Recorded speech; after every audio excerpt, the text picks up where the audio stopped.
Good afternoon and welcome everyone to our webinar series where we discuss housing policy solutions with experts around the world.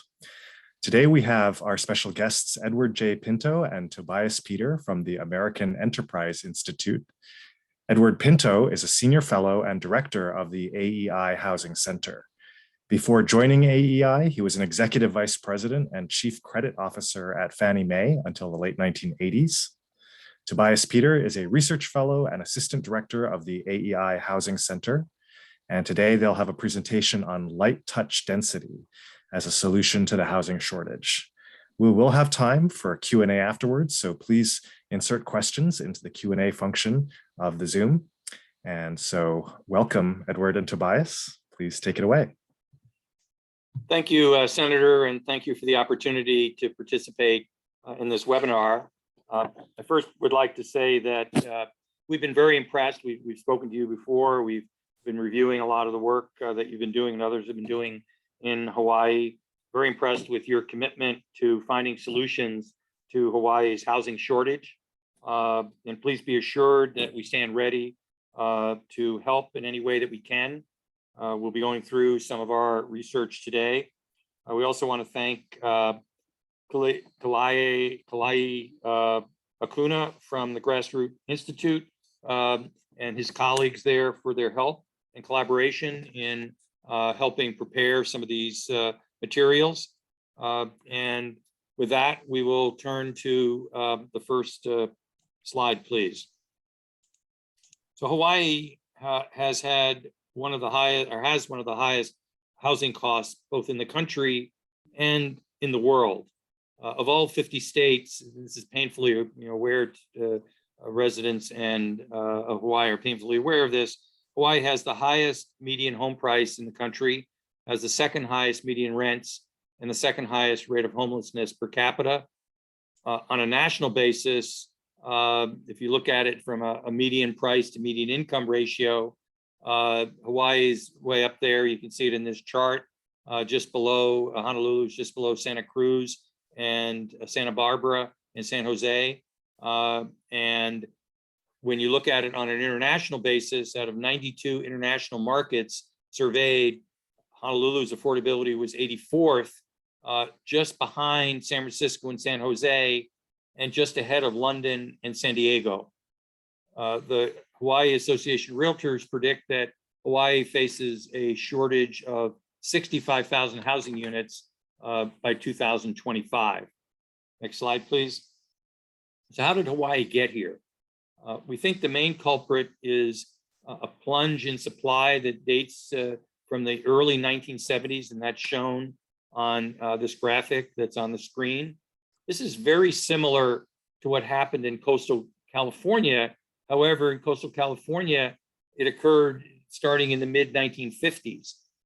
And that plunge in Hawaii followed the passage of Hawaii's State Environmental Policy Act.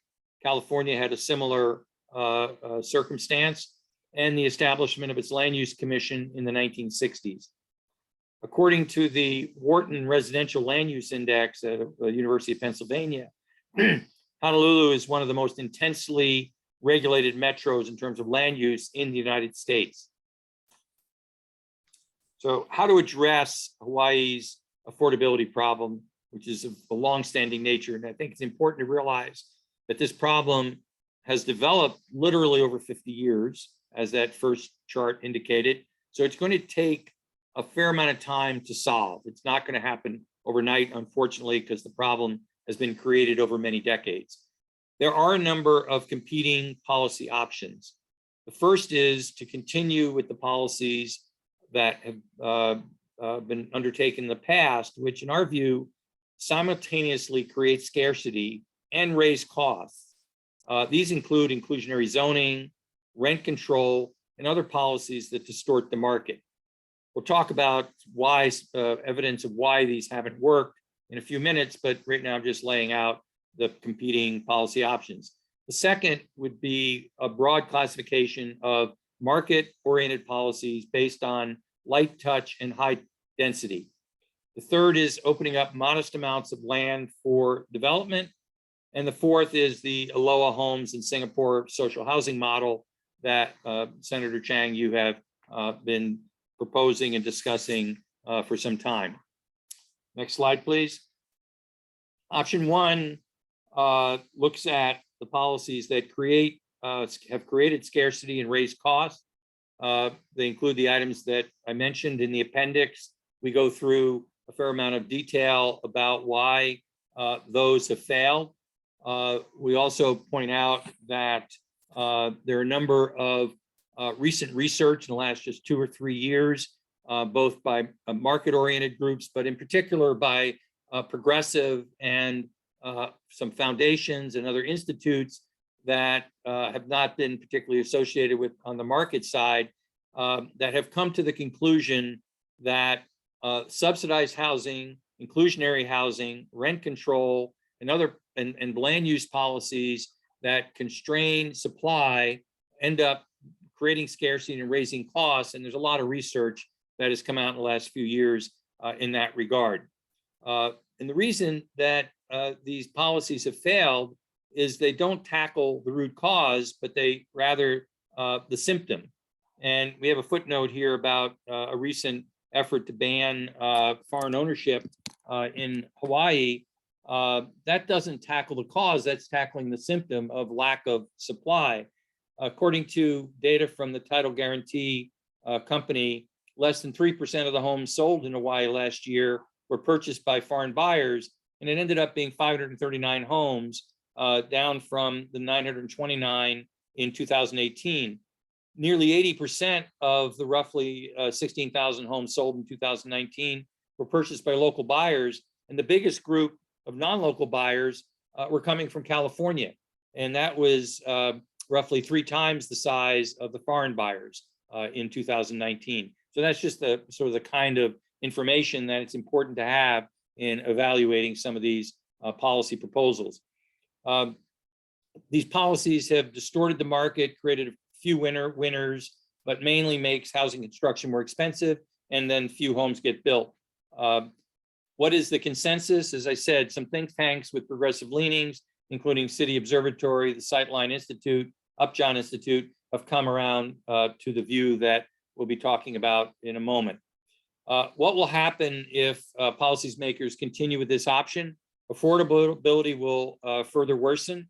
More McMansions will be built. I know there's also a problem with what are called monster housing in the mainland. Those tend to be called McMansions. They're not exactly the same, but they tend to result in the same situation. But lower income residents will be permanently unable to buy a home, and some additional will fall into homelessness. Next slide, please. So what are we proposing? We're proposing market-oriented policies based on light touch density and high density. What is light touch density? Light touch density is by right zoning and associated land use requirements that legalize small, fast, economical, adaptable, and simple additions to supply. Emphasis on the word small and fast.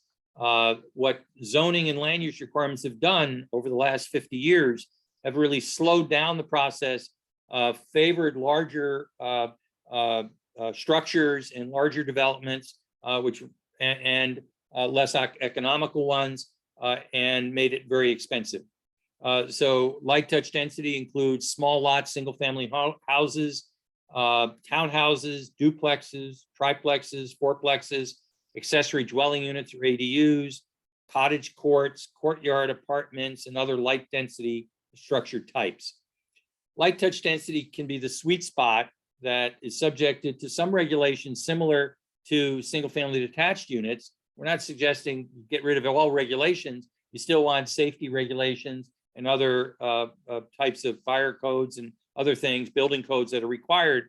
But it allows private owners to convert their property to a higher and better use. Older one-unit homes might be torn down, replaced with duplexes, triplexes, and other higher unit count structures. The conversion to higher density, however, can only occur under by right zoning laws, and only when localities make infill construction legal, easy, economical, and feasible.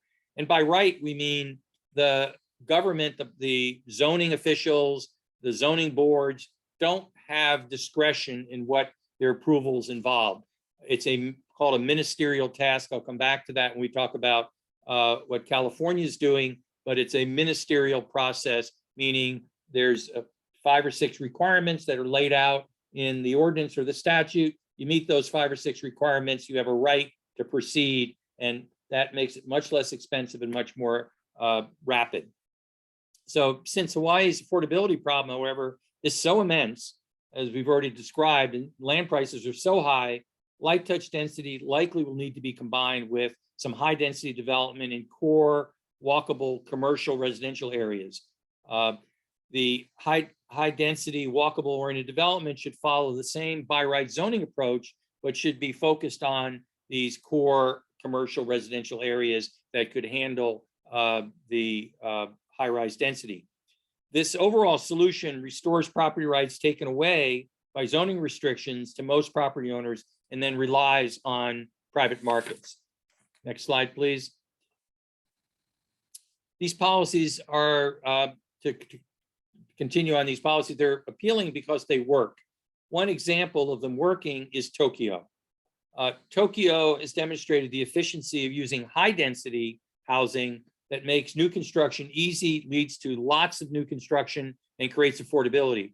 This little chart here shows that Tokyo compares extraordinarily favorably to other major cities such as London or San Francisco. The blue column shows house price change over a 20-year period.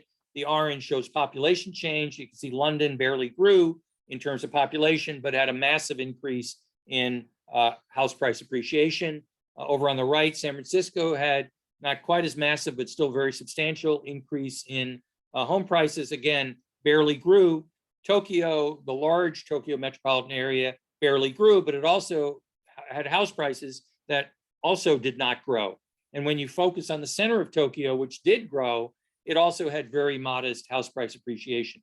So that's one example, and there's some more information in the appendix that we'll get to in a moment. There's also real world case studies from places like Palisades Park, New Jersey, Seattle, and Charlotte that demonstrate the efficacy of light touch density in places in the United States that have actually accomplished significant additions to supply. When you apply light touch density to Hawaii, we think that they could add about 20% additional housing units over a decade. Specifically, Honolulu County, which is Oahu, could add around 26,000 units over 10 years without subsidies and in areas that already have infrastructure and other amenities in many cases. Unlike McMansions and monster houses, light touch density units are generally priced more closely to the existing housing stock. It does not lower housing values, as we'll see. And California, which is, we think, a really good example. I've already mentioned that California had gone down a similar path as Hawaii, even predating it back in the 50s.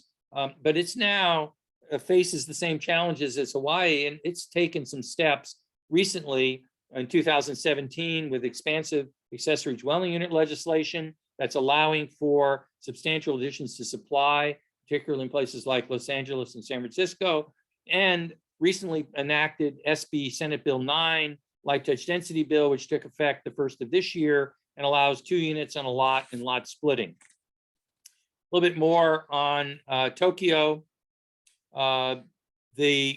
Tokyo has has a very large population, 13 million, but they constructed 142,000 homes in 2014.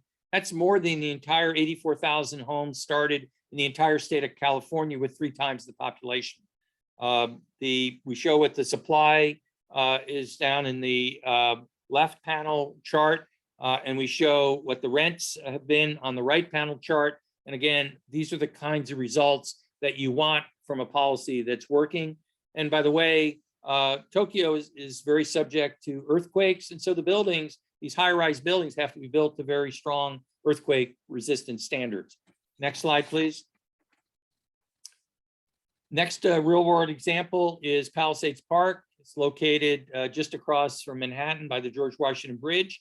They implemented their policies, which go back to 1939, but because of the growth in land prices, they didn't start shifting from 1 unit to 2 unit by right buildings until the late 80s and early 90s. It was completely developed with 1 unit structures, and then those 1 unit structures over time in the late 80s, 90s, and the aught years up to the present have been replaced with 2 unit and duplex structures. This was done by market forces responding to land prices. And Leonia, a neighboring borough, took a completely different path, and they left. They're zoned entirely for a single unit, and as a result, it had virtually no growth during this time period, and their land, their structures have basically stagnated. But they also have very expensive structures because, again, there's a shortage of supply.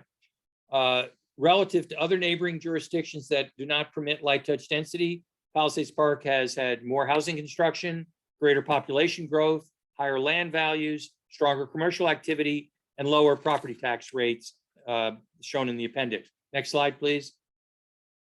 So this continues quickly with Palisades Park. The map on the right shows that Palisades Park and Leonia, you can see Palisades Park is all blue and Leonia is all yellow. You can see on the right chart, the blue columns are Palisades Park. You can see how much more recent construction there's been in Palisades Park.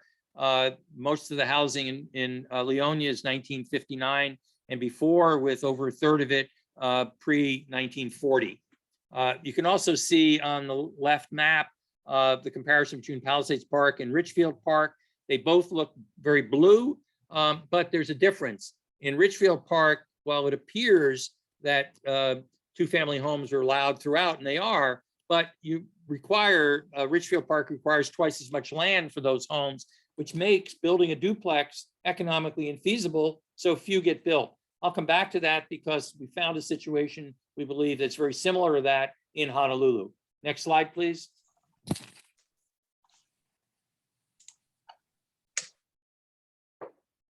We now turn to Seattle. Tobias. Sure, thanks, Ed. Yeah, so we are looking here. I'm going to continue with another real world example, this one from Seattle, Washington. And if you focus first on the lower right area, if you're on the map, lower right area, you see a simplified zoning map of Seattle. And what stands out is we have colored three areas. The largest one, the orange, is single family zoned. The blue is zoned for low-rise multifamily, and then the gray is zoned for anything else. So that could be very high-rise, or it could be industrial, it could be airports, you name it. But what we found is that the single-family zone, so those are the orange ones in the map, they have almost 3 times the units as the low-rise multifamily zones. But in terms of new construction, the low-rise multifamily zones have about 2 times as many new units built as the single-family zones. In fact, the share of homes built in 2000 or later added 7% to the existing stock in the single family zone, but it added a whooping 35% in the low-rise multifamily zone, with 10% just being added since 2015. It's also quite telling what is being built. In the single family zones, 1-unit homes are being replaced with much larger 1-unit homes. So the stuff that's getting torn down has about 1,800 square feet. And the new stuff has about 2,600 square feet, so that's about 50% larger. And of course, it is selling at a much higher price point. The new homes are selling for about $1.25 million, but the existing stock is only in quotes, is valued at about $875,000. In the low-rise multifamily zones, we are replacing 1-unit structures with mostly single-family attached townhouses. And these townhouses are only marginally larger than in square footage than the existing stock. And they're also selling at only at a modest price premium over the existing housing stock. And for example, the new homes that have been built in the low-rise multifamily zone since 2000 or more recently have been selling for $765,000. Versus the existing stock in those zones is selling for $715,000. So only a modest price premium. And then if we were to do just a simple back of the envelope calculation, and we were to say that, well, if all the single families, zones were upzoned to a low-rise multifamily zone, we find that the city of Seattle could add up to 25,000 housing units, or 11% to the existing housing stock over a decade, all done without subsidy, all done through private means, as is currently happening in the low-rise multifamily zone. Sticking with Seattle, a common concern among homeowners is oftentimes that, well, property values are going to decrease when you upzone. And here, as the chart shows, the constant quality home price appreciation has been about identical between the low-rise multifamily zone and the single-family zone. And you can clearly see here, we're plotting it month by month, starting in January 2012. Both lines are indexed to 100. And you can see the two lines tracked relatively closely until the start of the pandemic. And then there was a slight divergence with the start of the pandemic, in which we attribute to the desire for more living space and larger lot that was an outcome of the pandemic, but time will tell whether this home price appreciation differential remains, or if the two lines will again come much closer to each other. Now we're shifting, I'm going to stick with other real world examples, but now we're shifting to Charlotte, North Carolina. And we looked at two streets in the Plaza Midwood neighborhood of Charlotte. And the areas are Pecan Street and Kensington, which on the map are the yellow shaded streets. Those have about 74 homes, and those are zoned R22MF, which means 22 units per acre. And the comparison street is the Plaza, which is the blue area, which has about 40 homes and is zoned R5, or 5 units per acre. And because those streets are so closely to each other, we think we have a nice natural experiments on the impact of zoning on construction activity, because lumber costs between those two areas should be identical. Labor cost should be identical between those two neighborhoods. And land costs should also be very similar because they are so close to each other. So the only difference here is the loss as expressed through the zoning, 25 units per acre versus 5 units per acre. And if you look at the outcome, we find that the area with 22 units per acre has a much larger range of price points compared to the area that is zoned for 5 units per acre. And we holds that this holds true generally across the entirety of the metro. And while both streets have single-family detached housing that top out at about $1 million in terms of price, if you look at the lower end of the price range, you can see in the homes on Pecan and Kensington, at the lower end, they're selling for about $300,000. But if you look at the homes in the Plaza, where you only have allowing much lower density, you're finding that they're selling for $500,000, $600,000. So you have a great disparity on pricing. And because you have such a wider range of home prices in the Pecan and Kensington, you also find a much greater diversity of age among residents, and particularly among homeowners. So you're actually finding that people of younger age, people that are just starting families, someone's grandchildren, they're actually able to afford homeownership in Pecan or Kensington, but they are not able to afford homeownership on the Plaza because home prices are so much higher.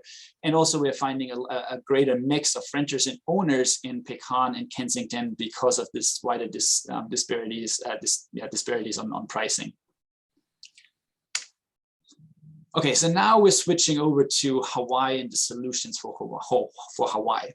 And we think that what Hawaii needs to do is it needs to enact effective light touch density so it can provide more housing choices at different price points. And currently Honolulu has residential districts R3.5, R5, and R7.5 zones. And those are the zones, if you look at the map, at the zoning map here, those are the areas in yellow, various shades of yellow. And you can see that most of the yellow areas are north of H1, but then in the center of the map, you can also see that some of those residential zones, they are extending all the way to the water. And in these 3 residential zones, R3.5, R5, and R7.5, while they appear to legalize 2-family or duplex structure, in effect, in effect, they don't really do so. And the reason for it is because they all require more land if you were to go from a one-family structure to a two-family or a duplex structure.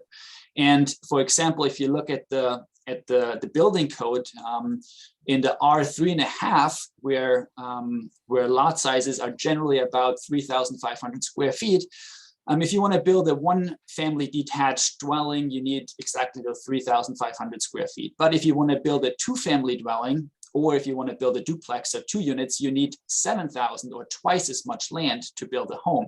And since most of the lots in this zone are 3,500 square feet, in effect, you cannot really build a two-family or a duplex. Furthermore, the economics don't really work because all you have done is you're still building on the same structure, in terms of floor area ratio, you're still building the same structure in the same lot. So in terms of economics, you have not really done anything to improve the economics. And we think the same applies for the R5 and to the extent in the R7.5. And we think a similar situation may be present with auxiliary dwelling units, which, while they are legal, there's little evidence that they are being constructed because of these building restrictions. But when we looked on Zillow and we actually looked for duplexes and ADUs that are being built in Hawaii, they actually provide more housing choices at different price points. And a substantial body of research on California, where ADUs have recently started to being developed starting in 2017, they're finding the same experience, that ADUs are being rented at much lower rental price points than regular homes. And here we have a couple examples of such housing in Oahu. And for example, starting from the top left, this is a newly built home that has on the right a larger unit, and then on the left it has an ADU, and you can see the separate entrances for this. Likewise, if you look on the lower left, you have a nice duplex structure with an entrance in the middle, 2 entrances on the middle, separate entrances, and then the units to each side. And we have another 4 more examples where you always have separate entrances, and oftentimes you have an ADU and combined with a larger unit. But to us, these homes don't look like eyesores. They are just regular structures that fit nicely within the existing topology of the housing in Hawaii.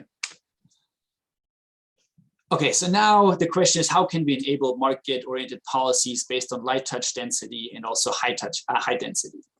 And the fundamental question should be, if something is allowed for detached single-family homes, it should also be allowed for light touch density. For single-family homes, you don't have any limits on renters, dwelling square footage, occupant income.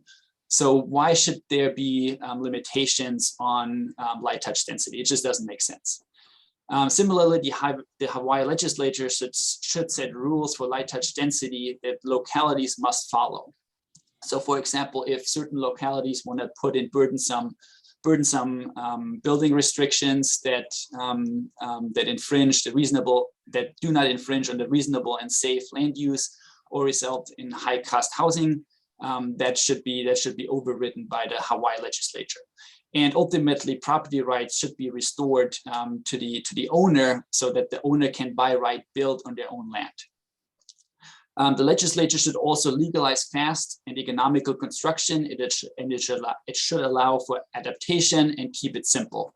And to do that, it should expand local property owners' control by legalizing ADUs, duplex, triplexes, so all the light touch density structure that we just went through. And it should be done in residential, multifamily, and commercially zoned areas. And it should follow California's ADU and SB 9 legislation that Ed just went through.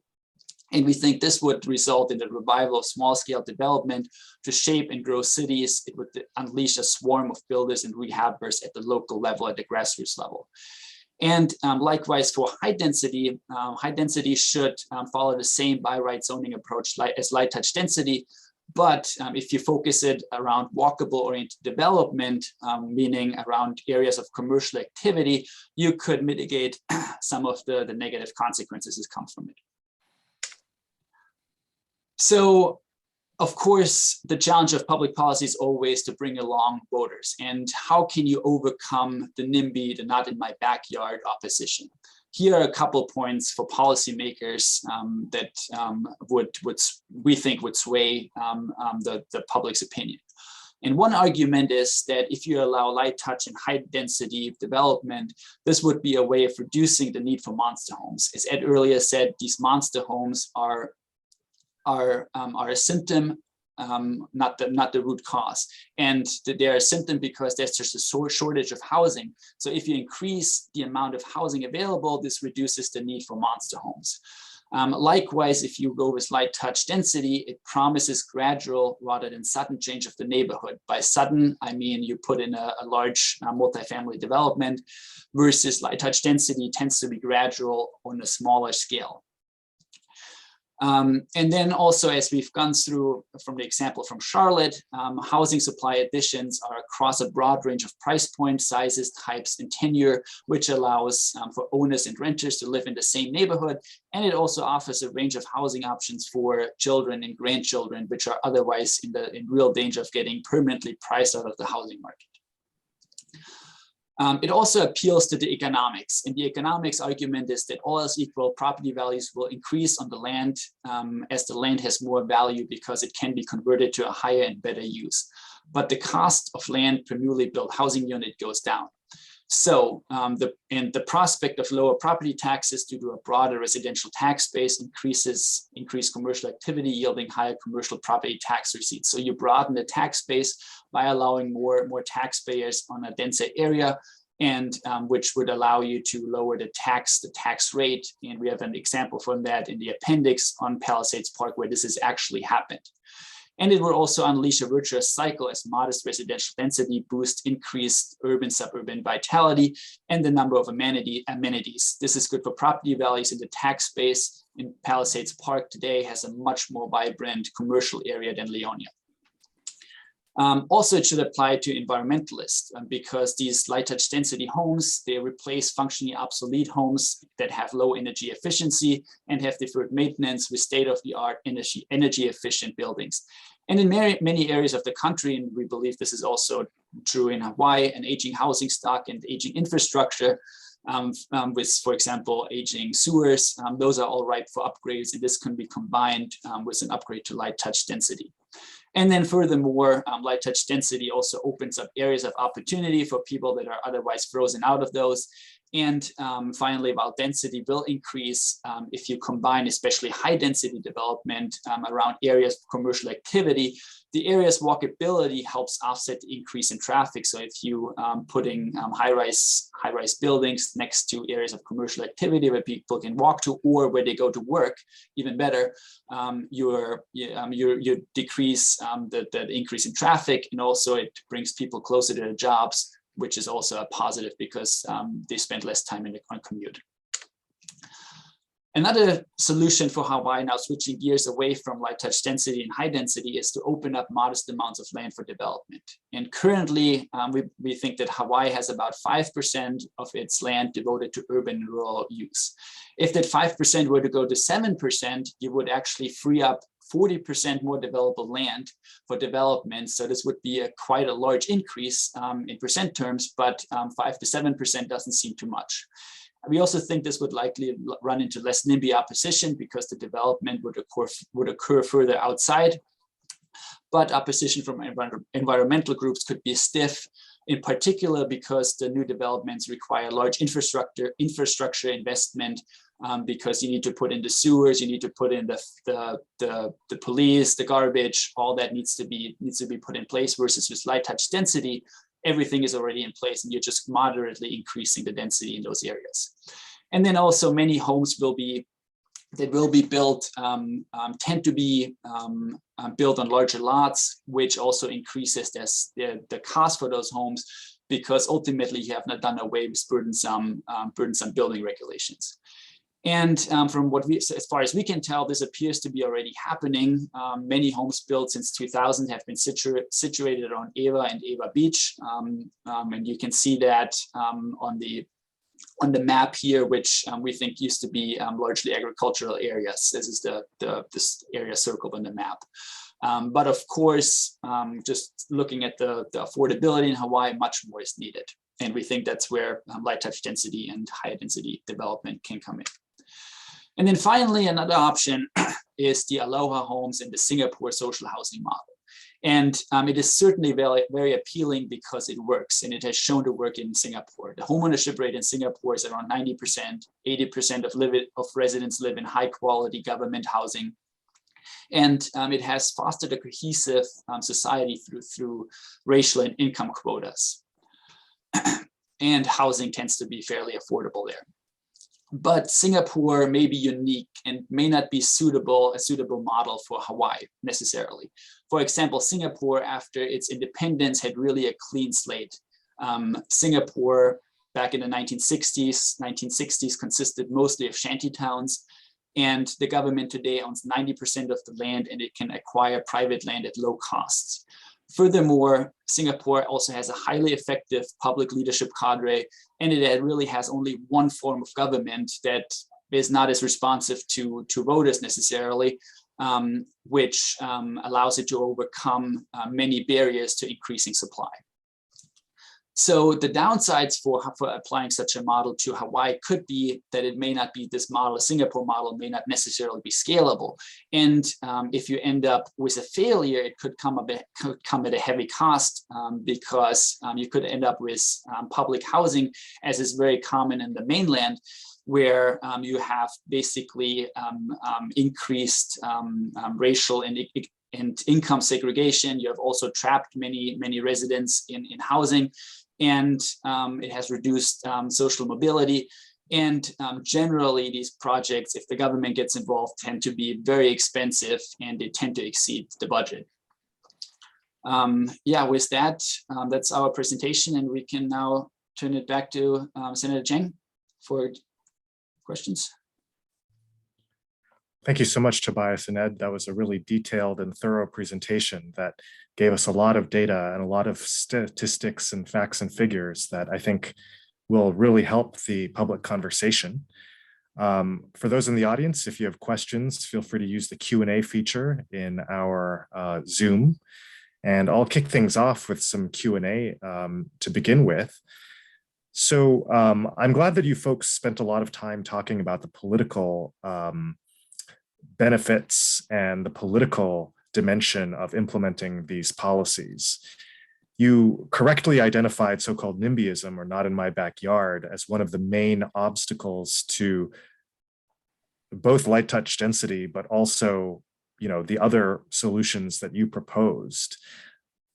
You did mention some of the real world places like Seattle, Palisades Park, and Tokyo that did increase density. Can you talk about how they were able to overcome those forces in their political processes and to achieve those policies despite the typical opposition? Great question, Senator. So let's start with Tokyo.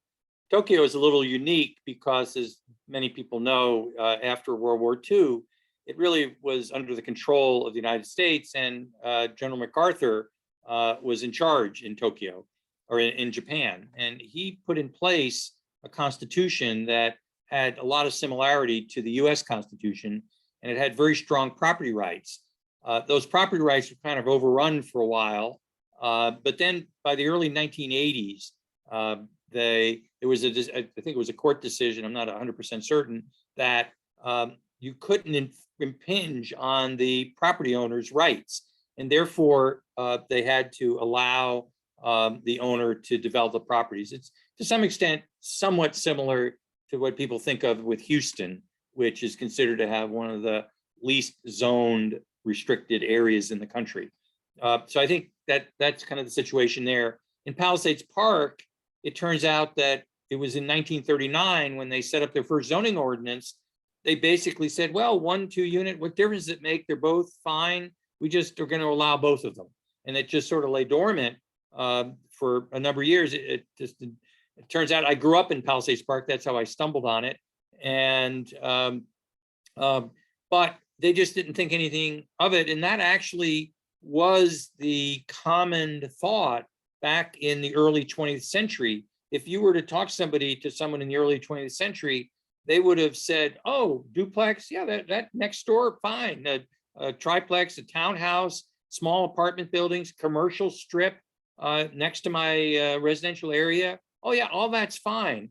And that all changed in the 20s and 30s in the United States through zoning. I think the better cases are Seattle, which did this, what Tobias described, which allowed for this lower density multifamily, smaller multifamily. And then we have Oregon and California. And Oregon at the state level implemented what we would call light touch density laws. It has two different levels of it, one having to do with up to quadruplexes in more cities of, I think, 25,000 population or more. And then it has duplexes allowed in what they call urban areas that aren't necessarily, meet the 25,000 population, but they're still urbanized. And that was passed a couple of years ago. The jury's still out on how it's working. These things do take some time, and the early returns haven't, shown much traction. But again, that tends to be because localities tend to put in restrictions, which is what coming now to California, what California found. California looked at two different approaches, putting aside that they started with ADUs back in the mid 1980s. So that's over 30 years ago. They started with the accessory dwelling units, but they, in the 2010 to 2020 period, they were focused on two different approaches. One was high density development around transit nodes, transit stations, and they never could get that passed through the legislature, notwithstanding number of attempts over many years. And they eventually shifted gears, and I, in my mind, learned something from the accessory dwelling unit experience, which was, oh, the accessory dwelling unit experience has actually gotten a fair amount of support. There's actually surveys that show it's very widely supported by the population in California now, and is viewed as something pretty normal now, not everywhere, but in general. And so they then decided to expand at the lower end rather than at the high density end. And that's what led to Senate Bill 9 and the second unit on a lot and the lot splitting. They eventually were able to build a coalition that overcame the NIMBYism. And in California, that NIMBYism actually has a special name. I don't know if it would apply to Hawaii also, but it's called banana. Build absolutely nothing anywhere near anyone. And that is the form of NIMBYism in California. And what they're trying to do is break that with this light touch density through SB 9. And we're going to be tracking that to see how it works, but we're cautiously optimistic. Yeah, and just to add to that, Ed, another argument, in particular in Minneapolis and Oregon, was zoning's racial past. Back in the 1920s, zoning was more or less explicitly implemented to keep undesirables out of certain neighborhoods, and undesirables, of course, being African Americans, but then also Eastern Europeans and other groups that were at the time not viewed very favorably. And especially in very progressive cities, this has given this racial component of zoning has given further impetus behind this notion that we need to get rid of it and at least allow for light touch density in these areas. Great. Well, yeah, thank you very much. It's still very much a challenge here in Hawaii to have this conversation because of so-called monster houses, which people in Hawaii are familiar with. They tend to take the form of very large buildings with, a dozen, even more bedrooms that are all being rented out. Or maybe they're not. Maybe it's multi-generations of the same family that's occupying the same house. The term light touch density that you've introduced, you've said it encompasses things like, like duplexes, where maybe there are two conjoined homes, or, triplexes that are, say, 3 homes on 3 different levels of the same building. But you've also pointed out that, there's a distinction that you drew between creating two separate houses, two separate units on the same property and selling those separately, like in Palisades Park. Do you think that all forms of light touch density, including separate homes on the same lot, and also, homes that are together, that are built together in the same building, will address the problem? Or do you think that there's one specific form that's preferable to the other? I think you're going to have to, as Tobias said, one of the advantages of light touch density, you can put something in place and you can adjust it. One of the problems with, and again, public housing in the United States, going back to 1949, there was some public housing before that, but the high-rise public housing dates to 1949 largely. Once you put lots of units in one spot, you're committed to that spot. When you do light touch density, and maybe there's 5 or 6 different ways you can do it, you're doing one here and one there. You're not going to tear down a whole neighborhood and then put in 50 duplexes. We've not seen that.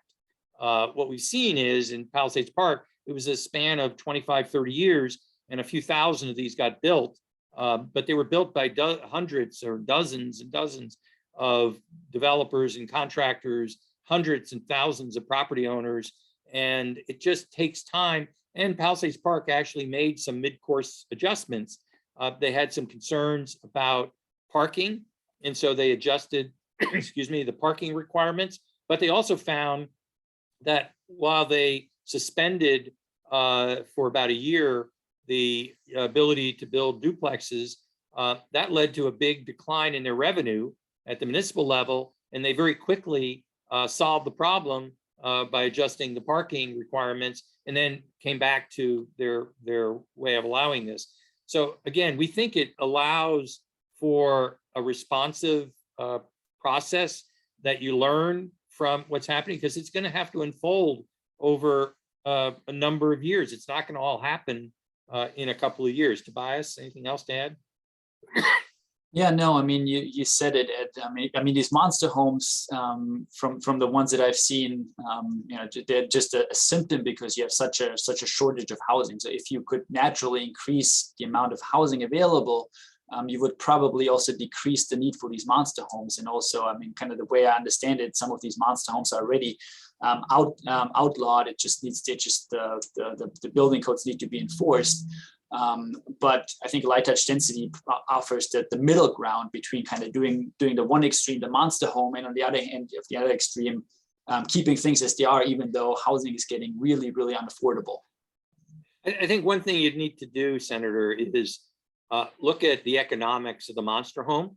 And so Tobias went through this in Seattle, and if you liken it to, it's not a perfect analogy, but you could liken it to the McMansion. So you look at Seattle, where the houses that are being torn down were what, is it 1,500 square feet?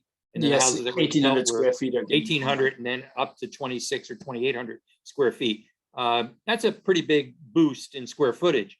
That's being driven by land costs. The way highest and best use works, it's the highest and best use that's legal.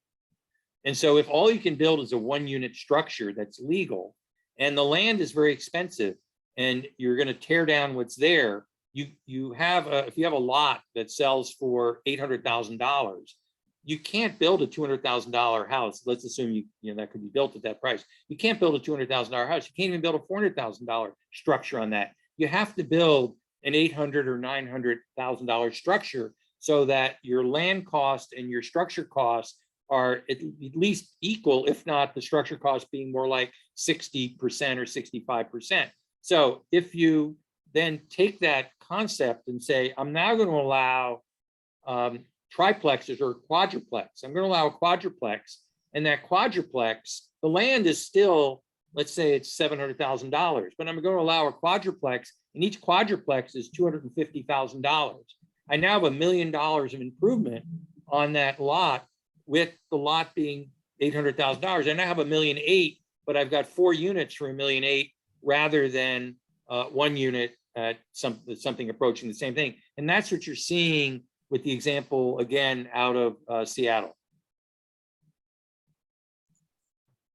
Okay, one of the questions that keeps coming up, or one of the themes that keeps coming up in the questions, is the issue of a lack of infrastructure.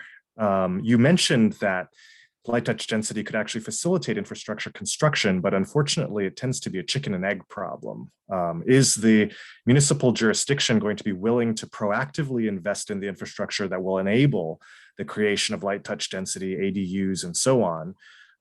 And it's been historically difficult in this state for counties to proactively invest those funds. And as a result, many, if not most of the neighborhoods are actually capped in terms of wastewater capacity.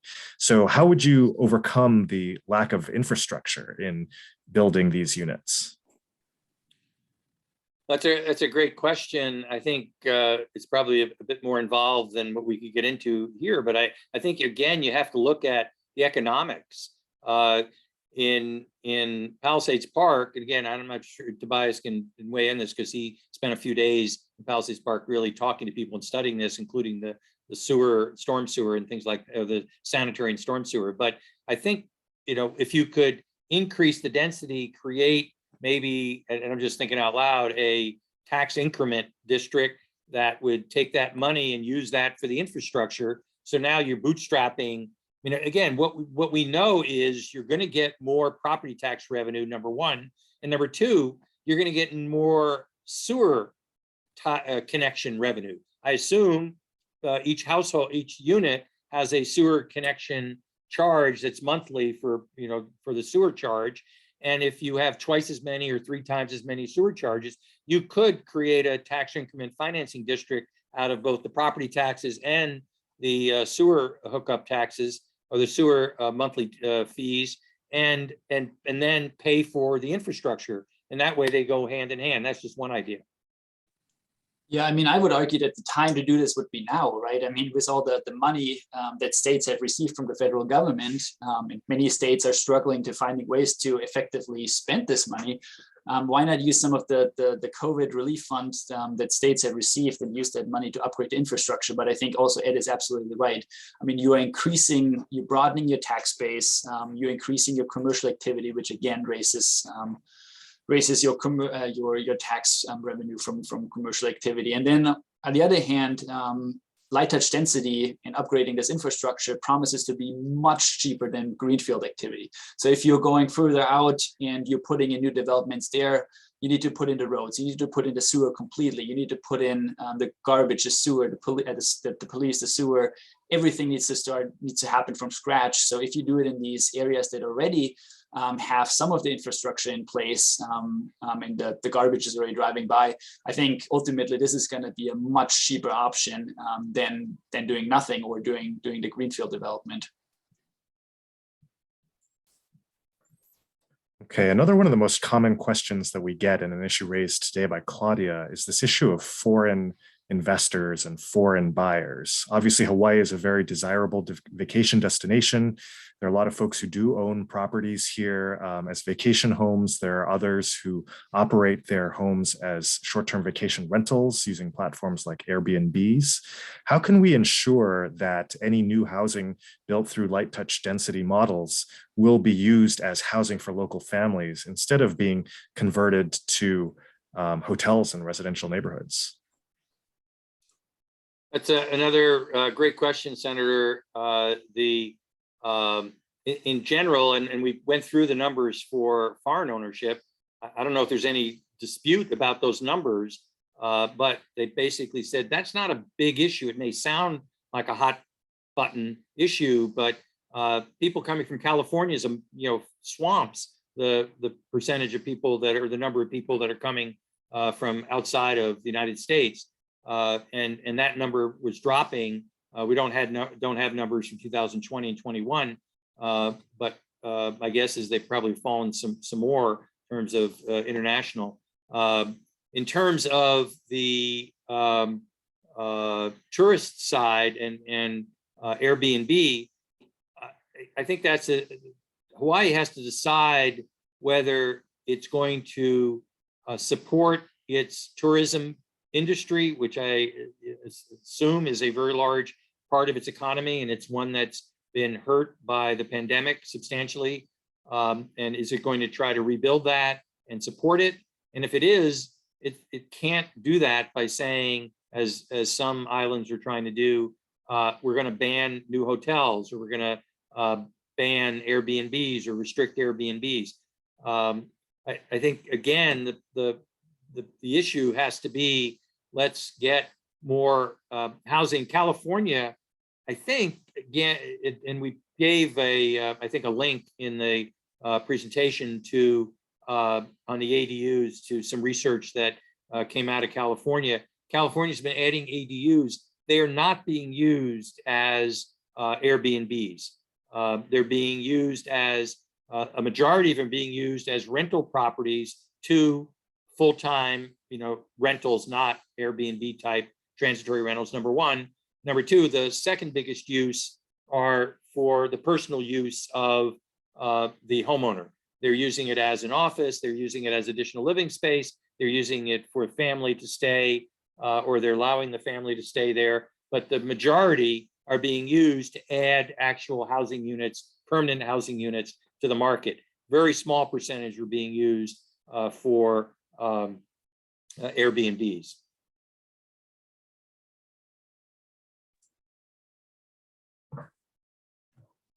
Okay, well, we only have a few minutes left, so I wanted to make sure that we got your permission, if you don't mind, to send us your slides so that we can share them with our audience members, because they were so detailed. Would that be okay? Absolutely, yes. Anything we put out is freely usable, and just all we ask, if anybody wants to take anything out of it, they just cite the source, but please feel free to distribute it far and wide. Okay, great. Maybe we'll take a step back with this last question, which is, there has been a trend in recent years. You mentioned the states of California and Oregon. You mentioned the city of Minneapolis to proactively enact these policies, embracing, light touch density in various forms. But the reality is that homeowners who want to preserve their neighborhoods, whether you call them NIMBYs, whether you call them neighborhood defenders, whether you call the phenomenon place attachment, whether we refer to slogans like Republican President Trump's "Save Our Suburbs" slogan. These are very, very popular policies, and to a great extent, it feels like folks who are attempting to loosen those zoning restrictions are swimming upstream against really a lot of people who would just rather everything stay the same. Why do you think that just leaving everything the same has proven to be such a resilient and popular policy choice across both sides of the aisle, across all the different geographies of our very large country? Well, the people who, we have a ladder, the housing ladder. The people who are on the ladder have done very well. And I fault federal policymakers, both on the monetary side, or the financing side, in terms of FHA, Fannie Mae, Freddie Mac. And I also fault the Fed for making the situation that has allowed house prices to really get out of whack, particularly in places where it intersects with these land use restrictions like California and Hawaii, Seattle, and other places. I just had a conversation with a reporter from Canada this morning, and Ontario has a report. I'd be happy to send it to you. I just found out about it. It was released a couple of weeks ago, recommending quadruplexes broadly through Ontario. And so as I look at this, I think we've got the wind at our back here, Senator, in terms of we're going in the right direction. There are states that are doing this, there are other states that are considering it. There are localities that are considering it. There are many localities. Durham, Washington, D.C. has done accessory dwelling units. Montgomery County, Maryland has done accessory dwelling units. And so there's a lot of activity going on here compared to 5 or 6 years ago. And there's a lot of research being done. We cited much of it in our presentation. And so it's always good when you have the tail at your back rather than the headwind. which has been a headwind, as you just described, for a very long time. I think people, millennials are the largest population cohort right now. They're more amenable to this. They're trying to get on the ladder. They're more amenable to more income diversity, ethnic diversity. And so I think we're going in the right direction, but this isn't going to happen overnight. It took 100 years to get us to this spot in terms of the zoning. It took us 50, 60 years in terms of the land use restrictions. And it's going to take us 20 years to fix this. That seems like a long time, but if we're going to do this right, we have to do it the right way. Yeah, and the problem keeps getting worse and worse. I mean, affordability keeps worsening and worsening. Home prices right now are going up almost 20% year over year, and I haven't looked at Hawaii recently, but I'm assuming it's even more there. So a lot of people have already been being priced out of the market, and if you at this rate of home price appreciation, even more are getting priced out of the market. So at some point, something will need to have to be done. And light touch density, we think, offers the middle ground between doing nothing and doing something that's highly disliked. Okay, great. Well, unfortunately, that's all the time we have today. I wanted to give you a big thank you, a big mahalo on behalf of our audience here in Hawaii and all over to our two presenters, Ed Pinto and Tobias Peter. As mentioned, they're happy to share their slides and their data with anyone who's interested. So do contact us if you would like a copy. Thank you again to our audience and have a great day, everyone. Thank you, Senator. Keep up the good work.